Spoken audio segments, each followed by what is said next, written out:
Hello and welcome to the Rask Network. What you're about to hear and see is limited to general financial information only. Please be sure to speak to your financial planner or refer to our financial services guide available at rask.com.au/FSG before acting on the information. Hello and welcome back to the podcast. Today I'm joined by the OG host, Mr. Owen Rask himself. It's good to have you back. It's been a while. It's been a while, a long time between drinks, Zara.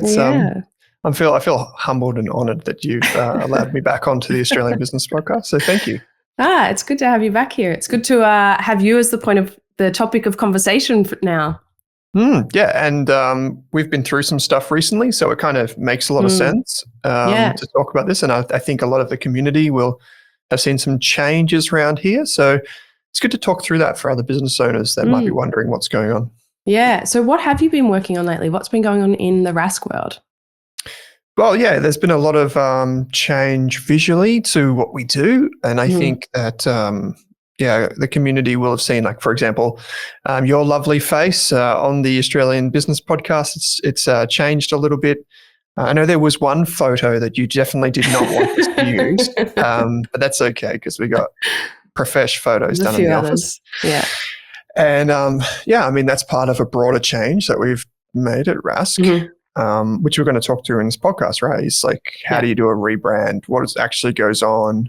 When you've already got a business in motion, it's obviously much harder than if you have a business starting from scratch. So for us, it's like, it's been a bit of a monumentous undertaking because of the way we design the business, the way the websites are built. It's not just like a run-of-the-mill type thing. And obviously we have 6 different podcast channels and an education platform, a news platform, a membership site, an investment platform. Like, it just, it goes on and on and on. So it's quite a big project, but this is only like the surface. It's like the iceberg analogy. So there's been a lot going on, but maybe I'm going to throw one question to you because I feel like I'm going to do a lot of talking about branding and stuff. Is what have you been working on? Like, you're a few months into running Inflection, you're the CEO, you're the big wig. How have you found things? What's been happening? I know you sound a bit nasally today. It sounds like you're a little bit sick, but what's been happening with the business? Yes, I am a little bit nasally, but I'm okay. Business has been good. We've been growing steadily, which has been nice. And we've got a few people on board. James, who's been in a couple of podcast episodes recently, actually. Yes. He's been a godsend. He's been so amazing. We were just talking a little bit earlier about how he's really good at holding me accountable, which you need. It's been really good. We've got a few web builds that we've been getting on for clients, which has been really exciting. So new clients coming on board, which is kind of topical for what we're going to chat about today in terms of rebrand and kind of updating your visual identity and your digital identity and those kinds of things. So it's been good. It's been a really nice couple of weeks. It's good checking in with you. I know it's different because like where you were previously and the stuff you were doing were quite different to this, where you're kind of like in a true startup mode, and you're leading the charge, which is really cool. It also has like hard days as well as the best days. So it's been great to watch that unfold and see how you're going, and just to take part in that's been really special. So so I didn't know that there were so many like website builds and stuff underway. That's really cool. That's really great.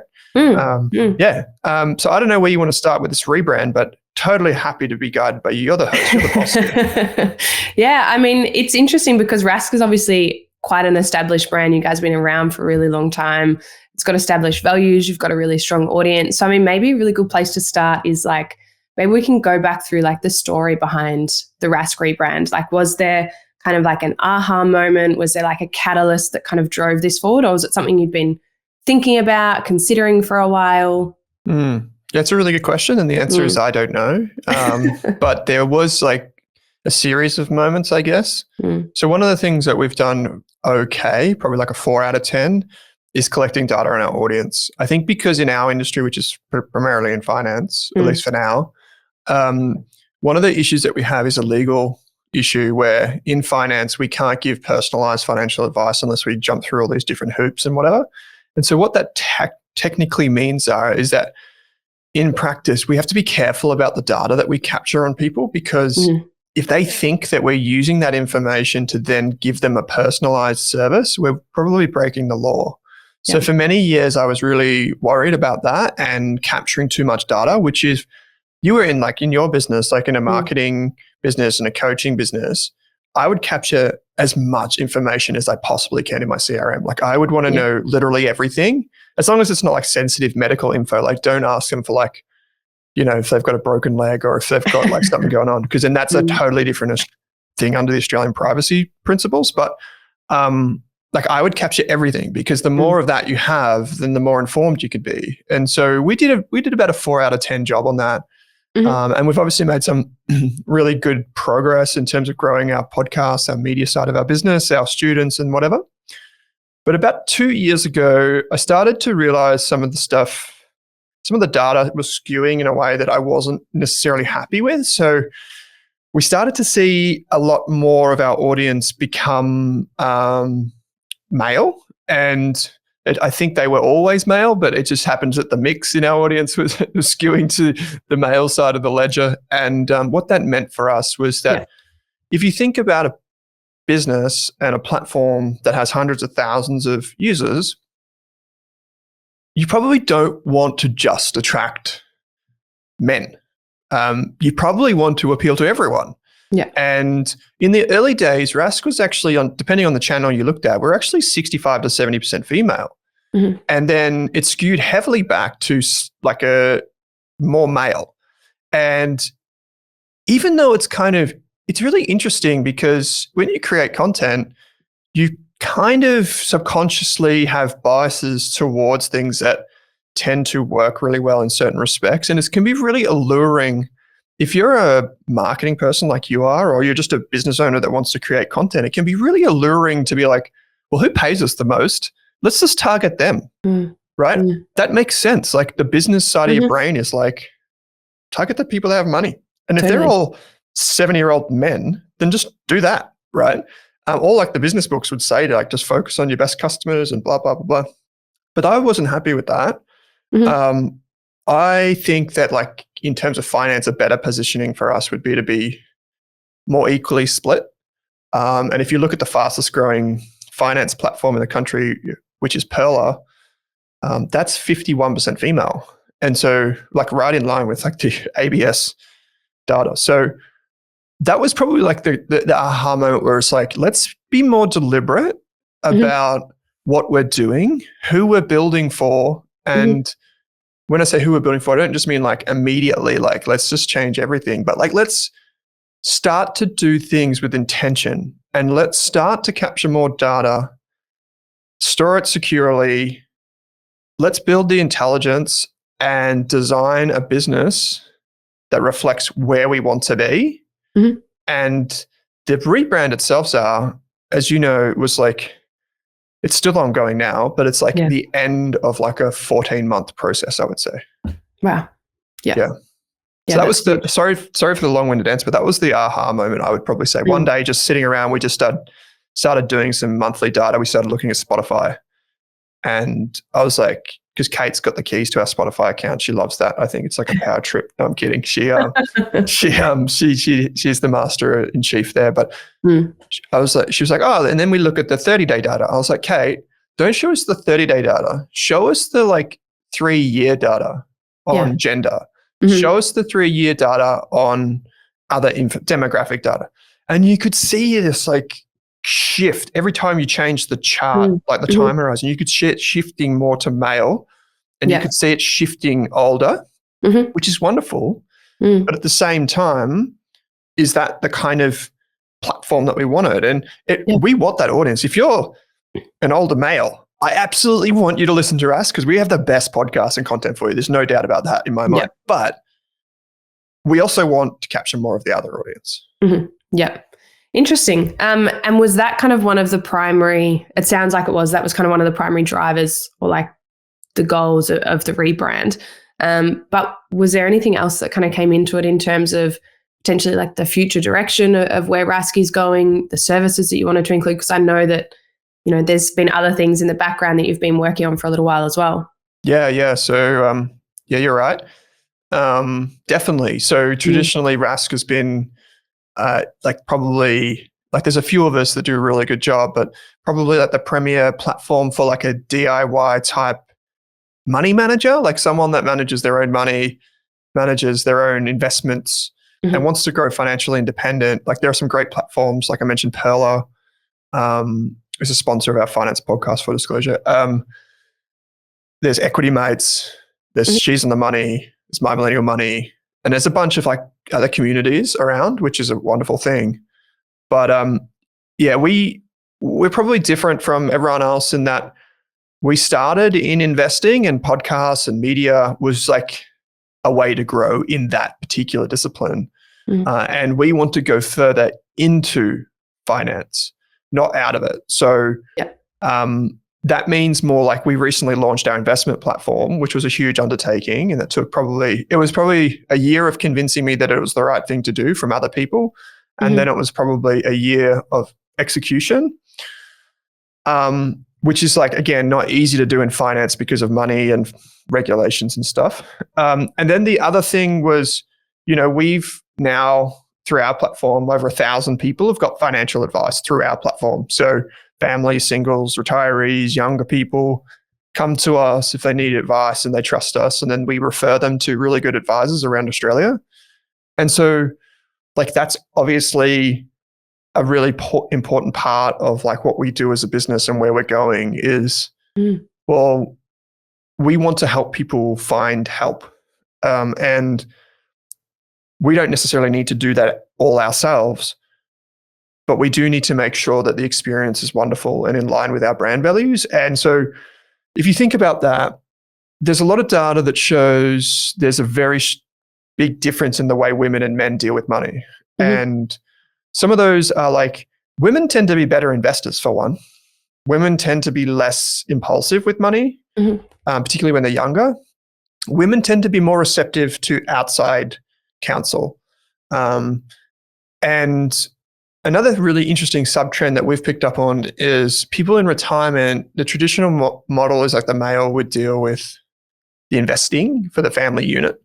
And so they get really worried when they get to about 55, 60, they start to get really worried, mindful, I'll say. They start to get really mindful that if something were to happen to them, how would their partner and their kids survive, basically? Like we've all got this like accumulated baggage of like, who has the login to that bank? And, where is my soup? Like there's so many different questions that people have. So we've found that as a really interesting thing. And those people are increasingly turning to us.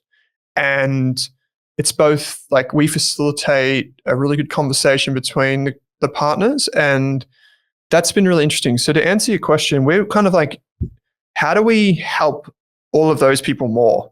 And so the rebrand was like something that sat on top of that strategy. And then like in between all of that, you've obviously got like our automation, our CRM, and the actual tools and data that we use and collect, and how we construct that is like really interesting. And that had to take place before the actual skin went over the top, which is happening now. Yeah. Wow, that's so interesting. I mean, the data itself is so interesting, and it's cool that you guys have been in operation for so long that you're able to pull all of that and then be able to make, business changes. I think this is like why I get so excited by data sometimes, and why I talk about it quite a lot. And it's such an important part of the work that we do, is because it really can help you to inform business decisions, like really strategic business decisions. Because like you said, you could have definitely continued to go on that trajectory and keep your same audience because it's growing, they're investing, you're getting what you need out of it.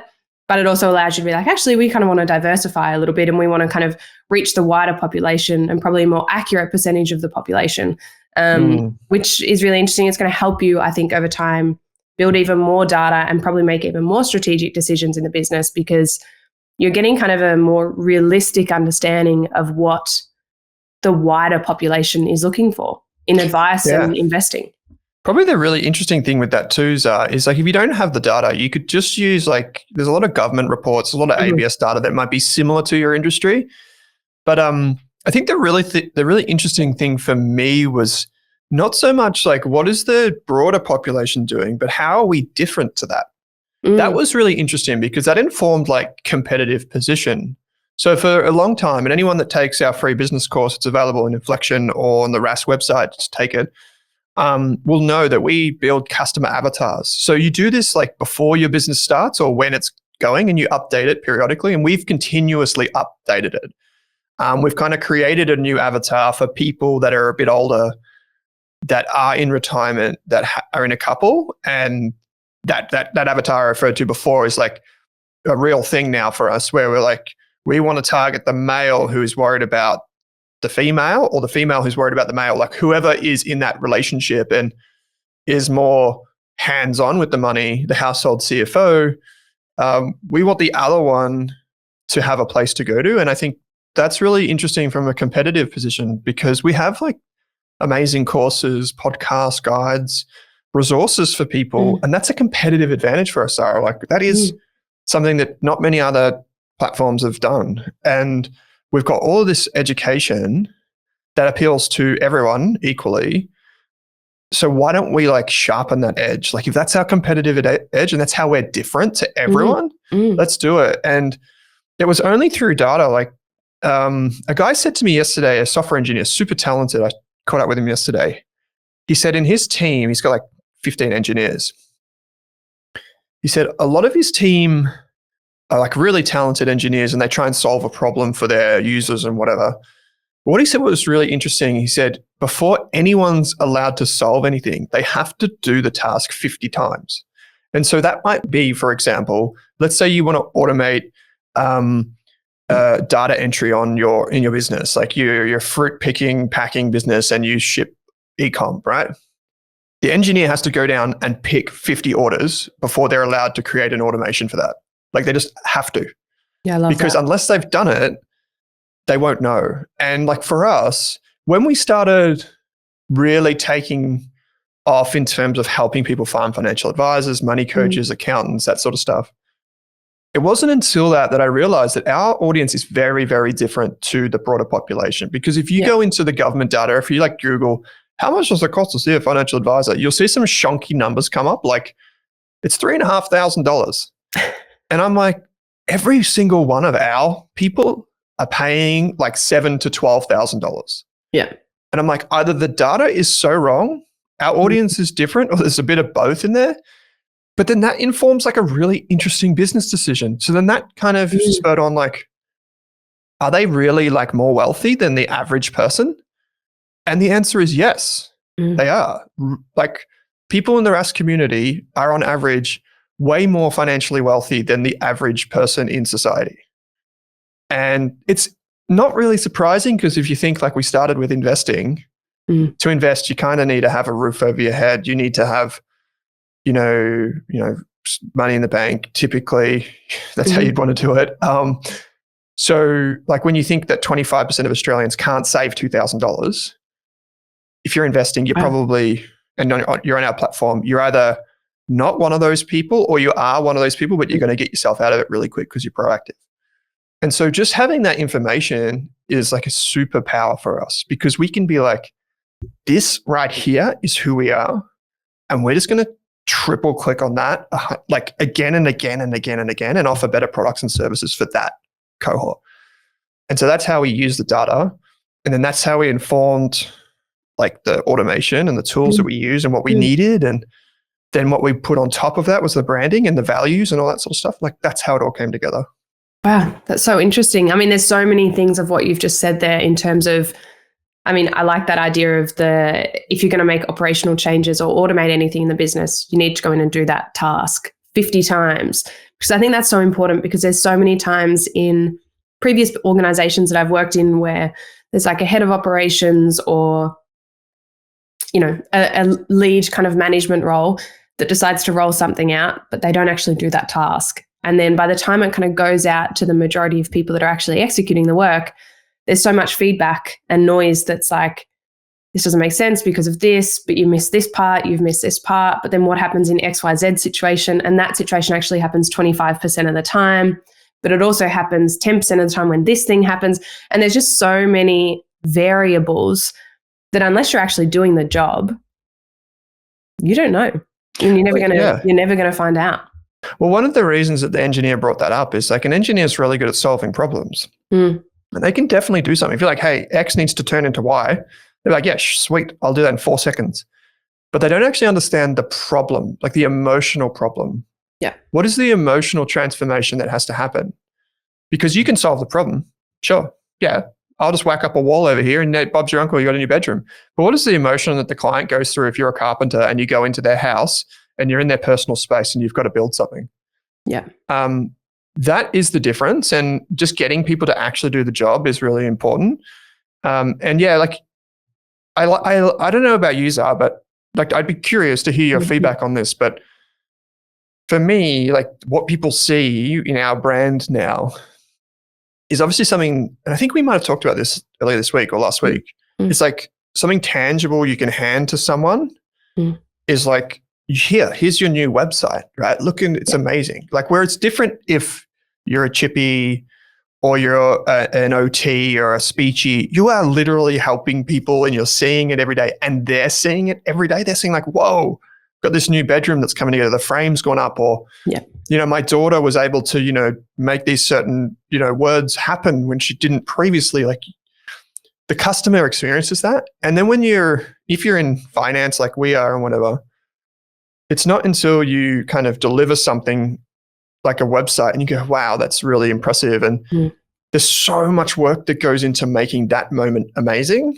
And for us, like we definitely have spent like this is what meant about the iceberg is like, what you see is like just the tip. Everything else was like over months and months and months. But I'm curious, like if you have that type of feedback when you deal with clients, because obviously you're running paid advertising and people can see the money and the dollars coming in. But you also do a work like with the website rebuilds and stuff. I'm curious how you find that. Yeah, it's really interesting. And in a similar kind of vein, I think there's certain services that are, or in my experience, like the conversations that you're having with clients are very different because there's something tangible that you're handing over at certain points. So for example, like website builds or rebrands or even like social media management, it's something that on a regular basis, whatever that cadence looks like that you've set up, whether it's monthly, whether it's fortnightly, there's like a very tangible result that the client can kind of take away and be like, cool, I can see that there's a post going up on my social media feed every day and someone's responding to comments and I'm seeing my follower grow or I'm seeing more engagement. Or if it's like with a rebrand, it's like, cool, I'm getting a mood board and then I'm getting a concept and then I'm getting a wireframe or whatever it kind of looks like. I think the difference with like paid advertising, for example, is it can take a while before things kind of actually start to see some momentum and some growth. And so like Google Ads, for example, it takes roughly 10 to sort of 14 days for the algorithm to really kind of fit you into their mold of where you're going to go and when your ads are going to show up. And so nothing exciting can happen for 2 weeks, which when you're on a client side, you're kind of like, oh, I came on board because I really want to see some really quick growth. But like with anything, there's no quick hack. There's no like fast way to get rich. There's no fast way to lose 10 kilos. Like it is kind of like a slower kind of process. And I think the important part or the reason that I like that slow process is because it tends to be more sustainable. It's something that you can see, like in my opinion, the last thing you want is like quick bursts of growth to then kind of pull back really quickly. So it's like, taking 10 steps forward to then take 7 steps back. And it's like, why wouldn't you prefer to just slowly, incrementally, like improve your SOPs or your standard operating processes, improve the efficiency of your website, improve the efficiency of your organization and your team, make kind of updates, and then your business is kind of incrementally growing at a point where yourself, your team members can sustainably continue that growth. And I think that's really important. I think that's that's kind of what we're about, and that's kind of what we're really passionate about, and what James and I work really hard to do with our clients is have those really sustainable kind of conversations and sustainable growth in business, because everyone's kind of been there where you get like a huge kind of influx or you start really climbing that mountain. It's really exciting, but with that is like a lot of stress. Not everyone can get there on time. Sometimes there's missed opportunities. Sometimes your sales process isn't that strong. So you might get a huge influx of leads, but you don't have enough people to answer the phone, or you don't have a solid sales strategy, or you don't have a sales script. And so you're getting all of this increase in leads. So you're getting an increased potential for work. But if you don't actually have a really solid process, or your operational process, or your efficiencies aren't there, or your ability to actually deliver the service, so you might have the demand, but you actually can't supply it, then that can be a really big concern. And that can actually be more detrimental than having kind of a slower kind of progression or growth. So I feel like I kind of went on a little bit of a tangent. No. So James and I caught up for brekkie this week. Shout out to the Grain Store in Melbourne. Good brekkie spot. Jordan was blown away by the coffee when he was there the other day. He was pretty happy with that, wasn't he? Yes, he was. But anyway, when we went to brekkie the other day, he said something that was kind of interesting and relevant to me. He's like, in traditional like agency land, it's all about like, if the customer wants something, we give the customer what they want. Yeah. And the difference is what he was talking about is what you talk about, and is like, realistically, like you can just go and put like $1 million into the Google Ads lottery machine and see what happens if you want to. But is that like a sustainable business? Hell no. Like you need to be really deliberate with it. And you need to look like at the impact further down your profit and loss statement. So if all you're looking at is ROAS time and time again, really you just want to know, how does that impact my business? And like the analogy of trying to drive a Lamborghini on a dirt road is kind of like what I would say is like what was really important to us is like, we didn't want to just go and put a facelift on our website and then have the same old shitty CRM, no data or intelligence on the back end. Like why would, that's just a huge waste of money. We would rather be like way more deliberate, spend 12 months doing something than 3 months and put in place like, well, if we're going to rebuild, if we're going to use a new CRM, we probably want our WordPress installation to be cleaned up before that. Because otherwise we're just going to run that into some crappy CRM. Well, if we're going to do this, like the design, we probably want to make sure that we have like our customer values align with our own. So we did like user feedback. We did this like Google form where people could like use a sliding scale to determine like depending on different values. So their value might be like kindness, for example. I don't know if that was one, but it might be like, where do you perceive us on the kindness scale now versus where like you think we could be or whatever, you know, like different scales. And then there might be another one for like, I don't know, just more generic stuff like tell us a little about yourself. And we could use that to inform our decision. But we probably want to do that before we put the lipstick on the pig, you know? And we probably want to do all of that stuff before we select our CRM. And so it's about getting like the order of operations correct. And that's kind of what you're talking about is like, yeah, you have like these milestones and whatever, and there are particular moments in time where you want to do certain things, but have the operations correct, like have the order of operations correct. Because I think there's a problem with a lot of business owners is that they're really time poor. And so they're looking for quick wins, like to build momentum in their business. So they go and do things that end up making more problems. Like really simple example is like, oh, you log into someone's WordPress and there's like 50,000 different plugins when all they needed to do was have Elementor or just need to know how to use that or just speak to someone, you know?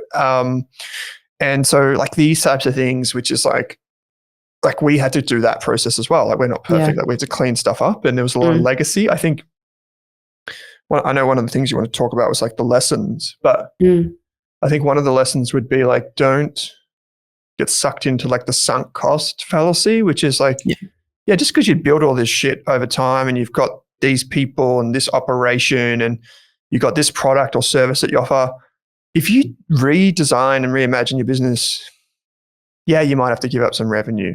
You might have to do this and that.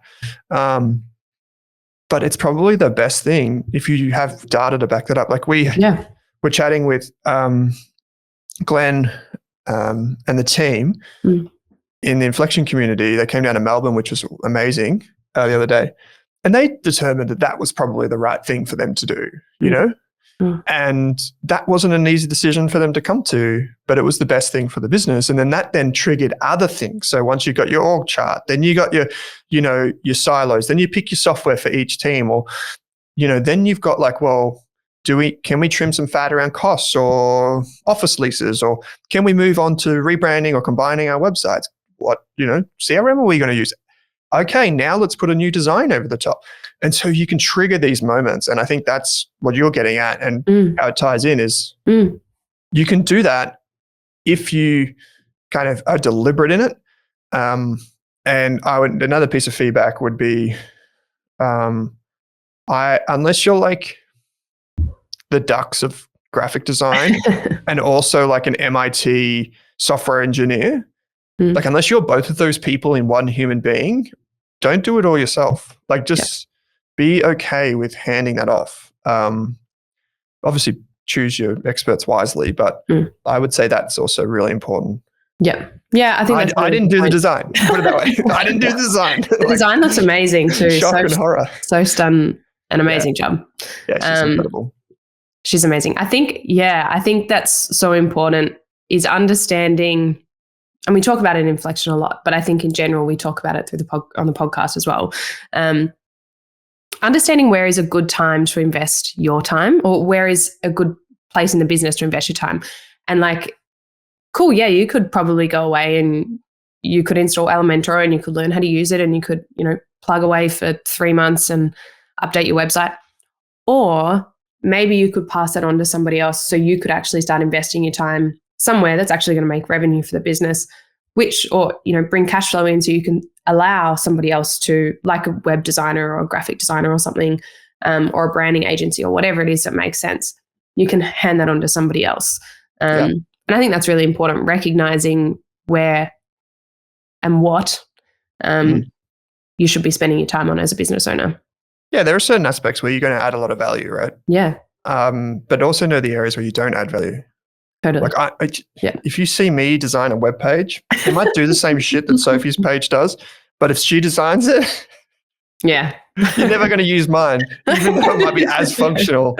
Like, you're just not. And I'm not going to ever be at that level. Like, I just know this. And she could stop learning now and I would have to learn the rest of my life, and maybe I'd be nearly as good. But like, it's just not worth it. Like, it's just totally not worth it. And, those are the types of things. And sometimes you got to pay up, sometimes you do. Like, the key areas that I would pay up for are well, let me put it this way. The thing that I would absolutely always want to understand myself is, how do the pieces of software work together? Yeah. So even if you're the CEO of a company with 300 people, just know like the inputs, the outputs, like what does that thing do for us? Because otherwise you just get sold some random shit that's going to be too expensive and you'll never use. Like, you need to have at least a high level understanding of the stuff that is on the site, because you don't want to be in this like no man's land where the person that is in charge of that thing leaves and you have literally no idea what it is. Yeah. But then beyond that, like, pay people. Just if you don't have those skills, just pay people. Yeah. Just get them to do it. Do it properly. And I think, business and life, we're in the process of, we want a pergola at the back over our like dining setting in the backyard. And there's a little part of me that really wants to be that hands-on, able to do it, able to knock some wood together. And I was just like, let's just try it. Let's just give it a go. And James, my husband, was just like, no, because you can't do it. You can't do it. You just want to try it. Just pay somebody to do it, and then it's going to be done properly. It's never going to fall down. I think that's really important as well. Like, you could give it a go, but how long is it going to last? And are you wanting to build something, again, as a quick fix, or are you wanting to build something that's sustainable and going to stick around for a long period of time? I think that's really important. Totally. The fact that you said knock some bits of wood together was enough for me to know that. I don't know if it's a good idea. Maybe you build like the dog kennel and like the big house like belongs to the carpenters. Then make sure the dog's safe. But like we talked about this with on the Monday session inside the Inflection community. We did the CRM session. Which was so valuable. It was so good. And that was good fun, just chatting to everyone about like how to use a CRM and more so like website stuff and just how it all works. But like, that was, I think, really powerful for a lot of the community, because most of them, and no shame on them or anything, but most of them don't know the difference between, like, if you've ever logged into like GoDaddy, and what the hell does that do that's different to WordPress? Yeah. That's like, obviously I'm a tech guy from back in the day, so I kind of get that stuff really intuitively, but like, unless you know, like, what is the DNS, like, who controls my domain versus like, what's WordPress? It's just the same as Squarespace. Like these types of things, they're like pretty small things, but you can get over that mountain pretty quick. Like you can build some base level knowledge and whatever, and you can speak to a community. But then from that moment on is like, you don't want to know enough to be dangerous because you just want to get back to business. And like, I think one of the things that I wanted to say, if you look at like Rask is obviously a slightly bigger platform, and branding and that side of things is really important to us, and whatever. I think like if you look at what we've got, it's probably like $70,000. I was trying to put a figure on it in the lead up to today. It's probably like $70,000. Probably more. It would be way more if we didn't do it internally, like through Inflection and through Rask itself. But that's the ballpark, right? But for most small businesses, you don't need to pay that much. Like, no way do you need to pay that much. Okay. So like, you can, this is the crazy thing. You can still have the same or similar look and feel for like, I don't know, Zara. I feel like, I don't know how much it would be, but it would be a lot less. Like I would be looking at under 10 grand for a really small business. Yes. Yeah. The look and feel is not the expensive part in the sense of like, yeah, you need to have a great designer. That's obviously rule number one, great, amazing designer. Yeah. Because it's a creative profession. It's not like it's not a labor-based profession. It's not how many hours you do. It's how good those hours are. So you need a good designer, but you can do that and then just have someone that understands like Elementor and WordPress, and you're good. Out of the box, you're good. Designer gives you Canva templates, social templates, boom. And that's really, really cool. Yeah. But like, just know where the limit is. And I'd say the limit is just understanding what tech you're using and why you're using it. Yeah, for sure. And I feel like we've kind of just kind of going back to having a bit of a process. I feel like we've kind of jumped around a little bit through our conversation, but is there sort of like a framework or a process or a method that if there is somebody out there that's like considering a rebrand at the moment and they're talking about it or they're kind of like toying with the idea, is there a particular method or process that you and the Rask team followed that you would recommend?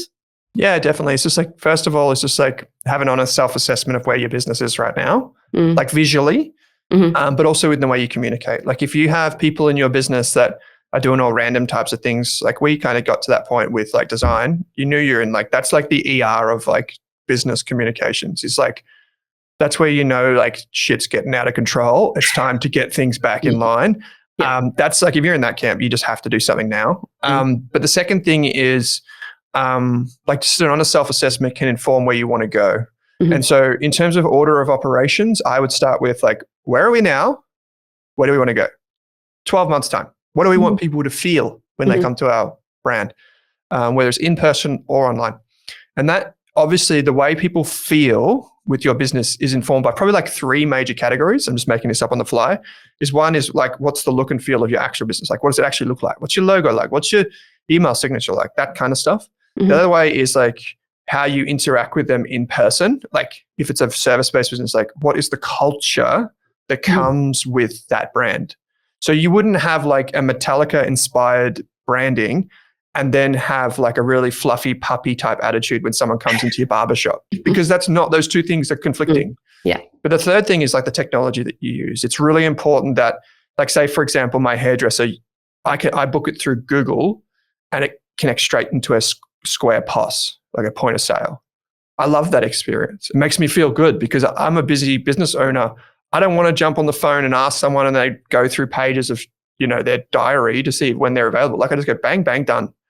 Right? Pay on the Square as well, right? So that is how I feel. So we've got like what it looks like, what's the actual experience like in store or wherever, like when I speak to someone, that's more of a culture thing. And then there's the technology. And I would start with strategy has to inform all of those things. And so if you look at, I'll give you an example of this in practice. Our logo went from very square and sharp edges and bright colors to still having colors. So it was still familiar, but now it's got rounded edges, which is seen as open and more inclusive. So if you think about it, we couldn't have made that decision without having the strategy of we want to target both men and women. We don't just want men in the future. So you can see how that was made possible by the first insight. So the first insight is now, where, how, as Jordan always says in the Inflection community, now, where, how. And if anyone has any questions, you can just jump into the free Inflection community. It's community.inflection.au. It's free to get an account. Just jump in there and ask questions. It's free. So that's the easiest place to communicate on all this stuff. We've also put a link in the show notes as well.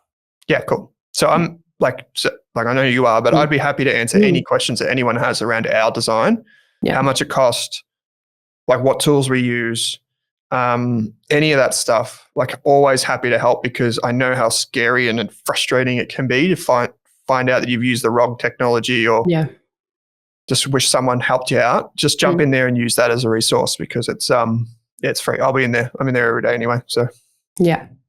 Amazing. Well, I mean, I only just have one more question, which is more around, and you kind of touched on it a little bit in terms of the new logo and the visual identity, and kind of the emotions that you want to evoke. But what kind of story are you trying to tell with the new identity of Rask? Someone said in their feedback to us, they said, if you go woke, you'll go broke, which is pretty harsh feedback. But like, one of the things with us is, like, we have a super diverse community. We've got people from all walks of life with different experiences and different perspectives. And what was amazing about the actual feedback we received through like the Google form and whatever was just wonderful. Like, people were really generous with their time, and it really informed where we wanted to go, so much so that it's not a risk for us, Zara. It's actually not a risk at all for us to make a change, because we know exactly what they want. And just asking people means that there's no question mark. We know what people want from us. They want more, like, us to be more involved in their finances in whatever way, through advice, through forecasting, through tools, calculators, that sort of stuff, through courses. Like, they want us more involved. The second thing that was pretty obvious is, like, everyone still wants us to do more in the education space. So, like, a lot of feedback around getting our education into schools. That's probably like the second arc of our business, is like, it's really hard to monetize. It's really hard to do that. But like, if there's the first arc is like pushing more heavily into finance itself. The second arc is school-based education that's free, or like even just for adults that have their kids at school, or secondary students. So if anyone out there has any strategy or experience with that, please let me know. And so in terms of the way we want people to feel, it's kind of like informed by that strategy. We want people to feel that we're professionals and we're experts.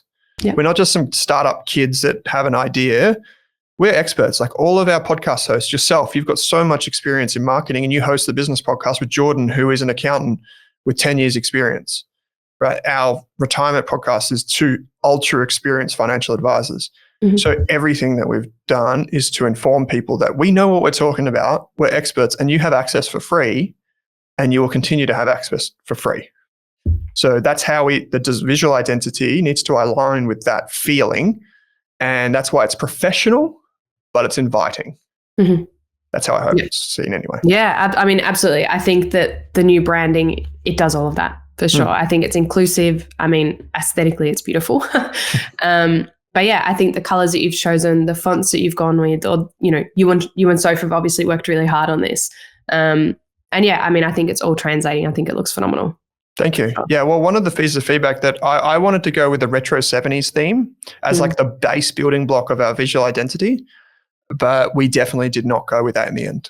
So that's what I wanted. It's what some of the community wanted. But we presented them with 4 ideas, and that was the least favorite. So we moved against it.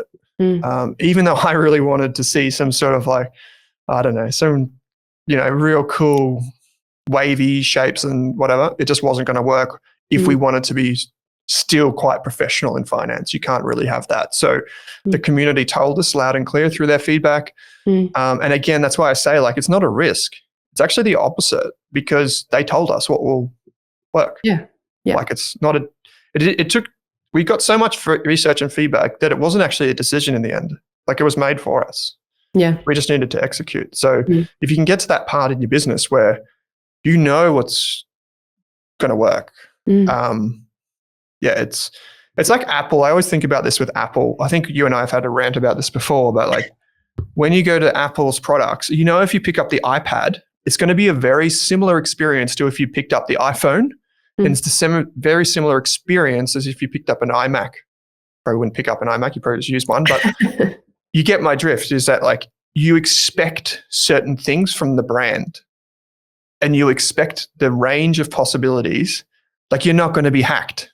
If you pick up a Toshiba, just because it's installed with Microsoft, you're probably going to be hacked unless you do something that you have to do with that thing. I don't know.